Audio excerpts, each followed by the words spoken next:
ભરૂચ જિલ્લા ખેડૂત સમન્વય સમિતિ દ્વારા લોકસભાની ચૂંટણીનો સામૂહિક બહિષ્કારની ચીમકી સાથે કલેક્ટરને આવેદનપત્ર આપ્યું છે। જમીન સંપાદનમાં સમાન વળતર ન મળતા ખેડૂતો લડી લેવાના મૂડમાં છે। 56ની છાતીવાળા પ્રધાનમંત્રીને 56મી વાર આવેદનપત્ર પાઠવ્યું છે, છતાં ન્યાય નહીં મળ્યો। ભરૂચ જિલ્લામાં ભાડભૂત બેરેજ યોજના તેમજ એક્સપ્રેસવે હાઈવેની કામગીરી પ્રગતિ હેઠળ છે, પરંતુ આ કામગીરીને લઈને જમીન સંપાદન થયેલા જિલ્લાના અસરગ્રસ્ત ખેડૂતો આજે પણ પોતાની સાથે અન્યાય થયા હોવાની વાતને લઈને આવેદનરૂપી રજૂઆતો કરી રહ્યા છે।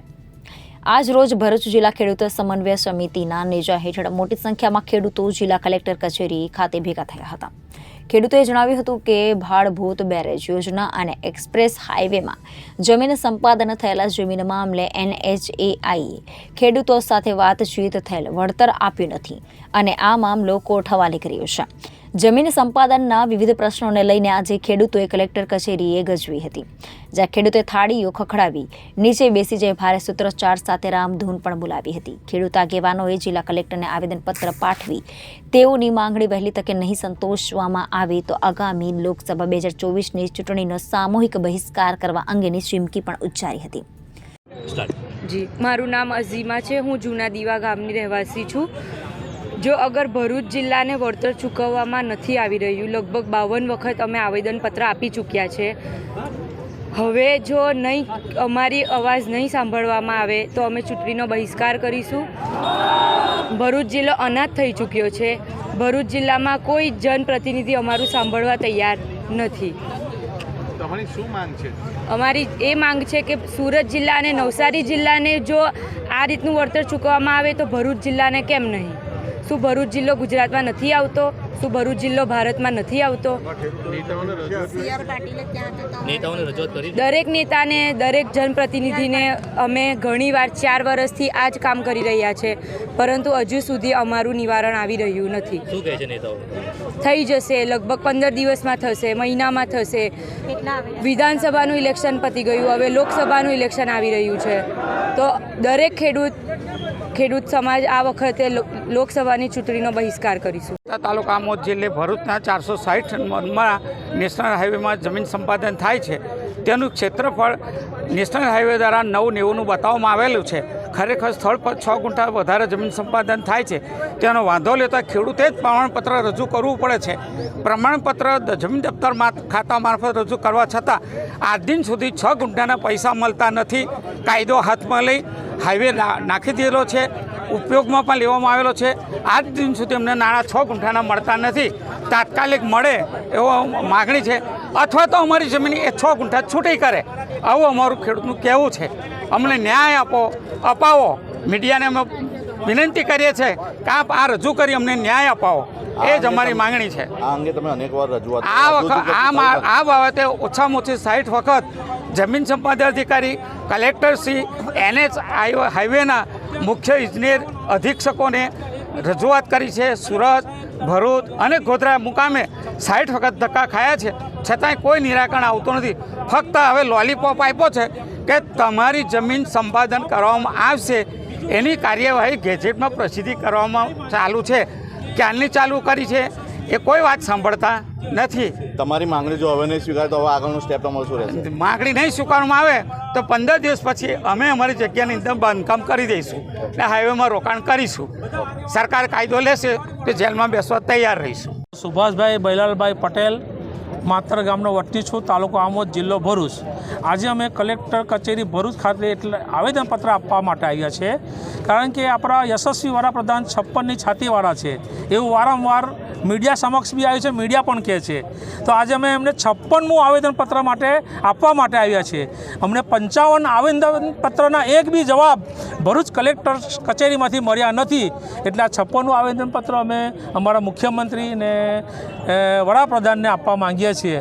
તો વડાપ્રધાનને અમારી એક જ વિનંતી છે કે 55 આવેદનપત્રના અમને કોઈ જવાબ કલેક્ટર તરફથી મળે એવી વ્યવસ્થા કરો, કારણ કે અમારા ગુજરાતના અધ્યક્ષ પાટીલ સાહેબ પાસે પણ અમે નવસારી, સુરત કેટલી મિટિંગો કરી, તો અમારા જનપ્રતિનિધિઓ અમારા ધારાસભ્યોને લઈને ગયેલા, તો ધારાસભ્યોને અમારા અધ્યક્ષ સાહેબે એવું કીધું કે તમારે જો ખેડૂતો સાથે રહેવું હોય તો અમે રાજીનામા લખી લઈશું.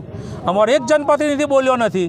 તો મારા જનપ્રતિનિધિ પણ આજે હું આમ માધ્યમથી કહું છું કે તમે હવે લોકસભાની ચૂંટણીમાં અમારા ગામમાં નહીં આવતા મહેરબાની કરીને, કારણ કે હવે તમે જો ખેડૂતના સાથે રહેવા ન માગતા હોય તો પછી તમને અમે ચૂંટ્યા છે, કોઈ સરકારે તમને નથી ચૂંટ્યા, તો તમારે હવે અમારા વિસ્તારમાં અમારી પરવાનગી લઈને આવવું પડશે, કાં તો અમારા પ્રશ્નનું સોલ્યુશન તમારે લાવવું પડશે, નહીં તો અમે ગામમાં પહેવા નહીં દઈએ.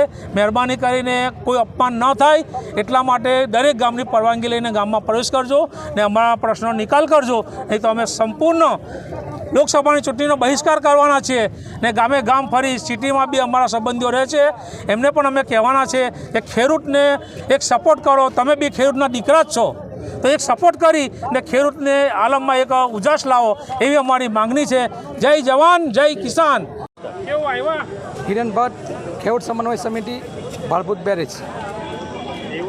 સૌથી પહેલાં તો નર્મદા કંટ્રોલ બોર્ડની ગાઈડલાઇન મુજબ જ્યાં સુધી પારાનું કામ કરવામાં ના આવે ત્યાં સુધી નદીની અંદર કોઈ પણ આળબંધ બનાવી શકાય નહીં. હાલમાં નદીની અંદર આળબંધની કામગીરી પૂરજોશમાં ચાલી રહી છે.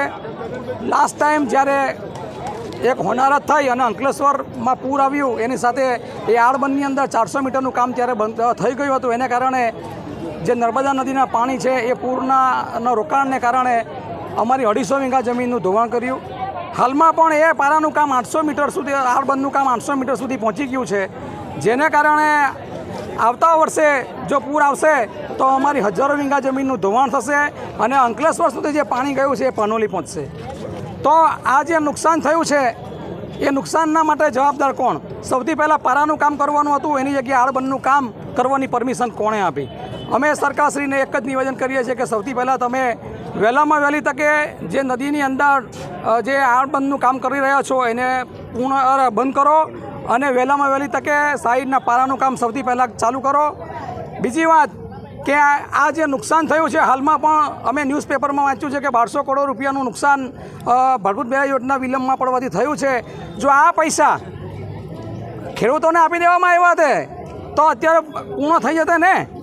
અને આ જે કંઈ નુકસાન જે થયું છે અને આટલા બધા ગામોમાં જે નુકસાની આપવી પડી એ નુકસાનીના પૈસા ખાલી આપતા ને ખેડૂતોને તો પણ આ કામ પૂરું થઈ જશે. તમે હવે એક જ વસ્તુ સમજો કે બીજા બધા જિલ્લાને જો આ પ્રમાણે વળતર આપતા હોય, તમારે અમને વળતર નહીં આપવું હોય તો એમને લઈ લો યાર જમીન.